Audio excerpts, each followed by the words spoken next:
हिंद महासागर होते हुए बंगाल की खाड़ी में। तुम्हें किसी को नहीं मारना है, विक्रांत को मार के गिरा देना। नमस्कार दोस्तों, स्वागत है आप सभी का। आज का वीडियो होगा खान सर के वीडियो पे, how did Indians destroyed PNS गाजी। गाजी को कैसे मार गिराया गया इंडियन आर्मी की तरफ से, उसके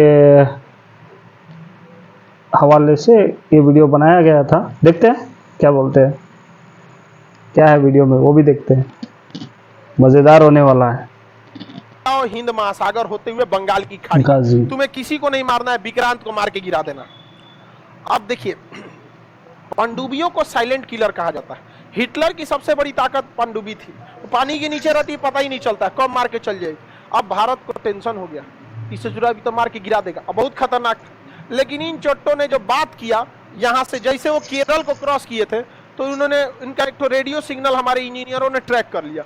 उस पर उन्होंने एक लुब्रिकेंट मांग रहे थे, जो लुब्रिकेंट जो होता है लिक्विड, वो केवल पनडुब्बी में प्रयोग होता है। तो भारत को पहले ही पता चल गया कि PNS गाजी निकल चुकी है।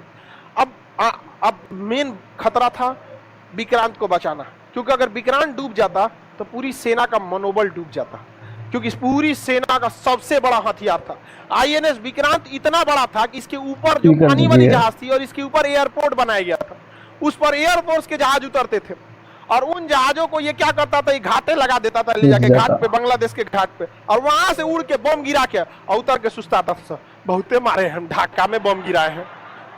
और ये इतना बड़ा था कि ना इसके पास खाने की कमी थी, ना राशन की कमी थी, ना आराम करने के लिए कोई दिक्कत था, ना ही इसके पास कोई भी डीजल पेट्रोल की कमी थी। इतना बड़ा था ही, यहाँ पे, यहाँ से भीगना पहाड़ी तक था, उतना बड़ा यहाँ पे 200 मीटर, इतना लंबा था, यहाँ पर बहुत ज्यादा था।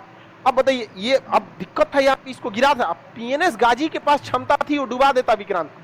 विक्रांत नहीं बच पाता, क्योंकि वो अमेरिका का सबसे खतरनाक पनडुब्बी थी। अब भारत सरकार को डर हो गया। PNS Ghazi was from America. इसको क्या किया गया ना, विक्रांत को छुपा दिया गया। कहाँ छुपाया गया किसी को नहीं पता, बस हम आपको इंटरनल बताते हैं कि अंडमान निकोबार में था, बट हम वो नहीं बता सकते आपको कि अंडमान में कहाँ था, क्योंकि सबके लिए जिम्मेदारी होती है। जैसे आप किसी चीज को जानते हैं, तो आप जानते हैं तो बहुत सारे लोग आपकी बातों को ध्यान नहीं देंगे, ना ही आप बातों को उतना पहुंचा सकते हैं। लेकिन हम अगर बोल देंगे तो बात पहुंच सकता है, और आगे जाके दिक्कत हो जाएगा कहीं ना कहीं। तो उतना ही जानिए जितना बार आपका काम है, क्योंकि देश के प्रति हमारी भी जिम्मेदारी है। और हमको, भले हम फौज में नहीं जा सके, लेकिन जिम्मेदारी, एटिकेट्स आज भी पूरी तरह एक फौजी वाला है। वो अलग बात था कि हमारा मेडिकल में हाथ टेढ़ा है, नहीं तो आज हम भी उसी में गए रहते। और आप लोग को एक और कहानी सुनने को मिलता कि एक और युद्ध हुआ था। हम लोग वेट करते गया होता, मार के निकलो यहाँ पर। तो कहाँ छुपा दिया गया? अंडमान निकोबार। अंडमान निकोबार।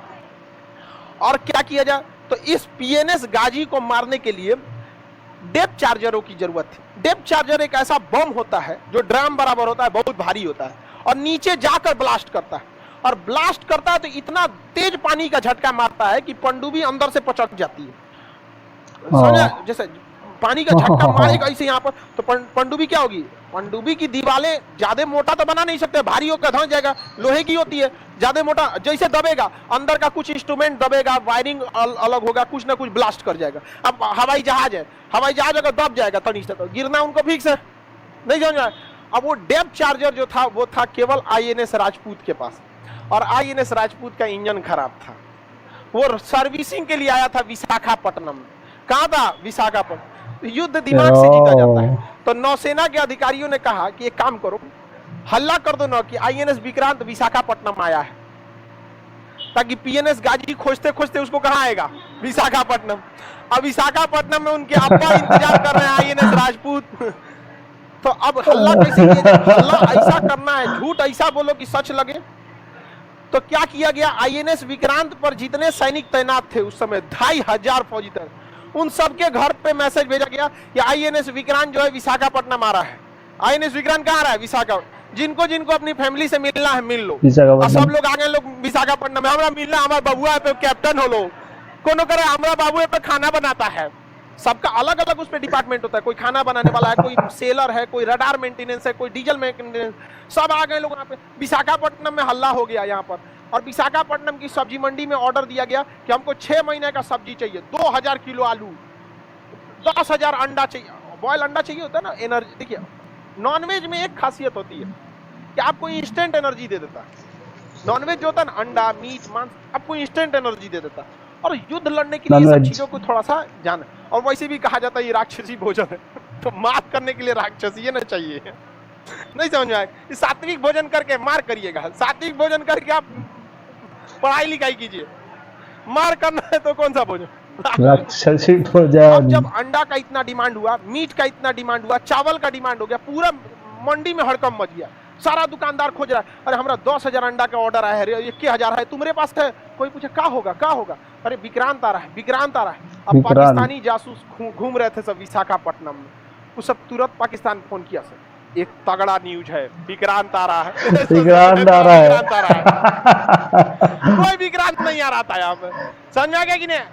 देखिए झूठ को इतना सफाई से बोलिए कि लगना नहीं चाहिए, समझ में आ गया नहीं? अब विक्रांत आ ये नहीं रहा था। अब वहां पे खड़ा पड़ा हुआ तो कौन? आईएनएस। ये खबर किसको दिया गया? पाकिस्तानी ने खबर किसको दी दिया? पीएनएस गाजी को। पीएनएस गाजी विशाखापट्टनम की ओर जा रहा था, जहां पे छुपा हुआ था विक्रांत। इसको खबर हुआ तो ये मुड़ गया। कहां की ओर? विशाखापट्टनम। और विशाखापट्टनम पे कौन खड़ा था? आईएनएस राजपूत के सारे नेविगेशन को बंद किए गए थे। आईएनएस राजपूत का इंजन मेंटेनेंस में था, बंद था। कुछ भी आईएनएस राजपूत हलचल नहीं कर रहा था। जहां हलचल होगा ना तो उसमें सोनार लगा होता है, हलचल को पकड़ता है, सोनार हलचल को पकड़ लेता। कोई हलचल नहीं था, लेकिन पीएनएस गाजी का तो इंजन चल रहा था, इसका हलचल तो पता चल रहा था। आईएनएस राजपूत को खबर लगा कि पानी में कुछ हलचल है, तो इससे हमला तो कर नहीं सकते, क्या पता अपने जहाजिया हो। तुरंत पीएनएस गाजी को पहले ही बता दिया गया था कि आईएनएस राजपूत के पास कोई नहीं जाएगा, कोई नहीं जाएगा। तो आईएनएस राजपूत को पता था कि ऑर्डर दिया गया कि हमारे पास कोई नहीं आएगा। अब कोई आया है तो मरने आया है। मारा पीएनएस गाजी को, डेप्थ चार्जर मारा गया, एक डेप्थ चार्जर गया, दूसरा गया। उसके बाद अचानक से डेप्थ चार्जर फटता है तो उतना तबाही नहीं आती, वो अंदर बस झटका देता है।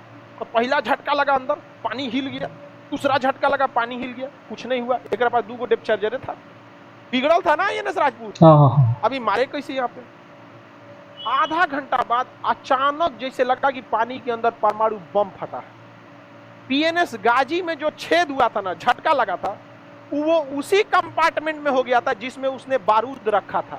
अपने बारूद से भड़क गया था यहाँ पर। झटका लगा ना तो भाई कहीं ना कहीं से पचकेगा। अब पचका वो अंदर टारपीडो और बारूद रखा, मारा तो हल्का मच गया। सुबह लाशें ऐसे तैर रही थी, ले आया गया, खींच खींच के रख दिया गया। क्या है, मरने दो सालों को। नहीं तो हमारे यहाँ कौआ गीद बकुला का कमी नहीं है, गीद दूध खा जाएगा सब यहाँ पर। हाँ, खा जाएगा, बहुत है हमारे यहाँ पे। अब पाकिस्तान का पूरा मनोबल गिर गया था, अब अमेरिका का भी मनोबल गिरा। उसका टैंक यहाँ छोड़ के भाग गया। अब पीएनएस गाजी गिर गया यहाँ पर, और भी ऐसा जहाज मारा जो खराब था। खराब था, मार के गिरा दिया यहाँ पर। अब पाकिस्तानी इधर मुक्ति वाहिनी, इधर कौन है? मुक्ति वाहिनी। अब तो गाजी का कहानी यहाँ तक था।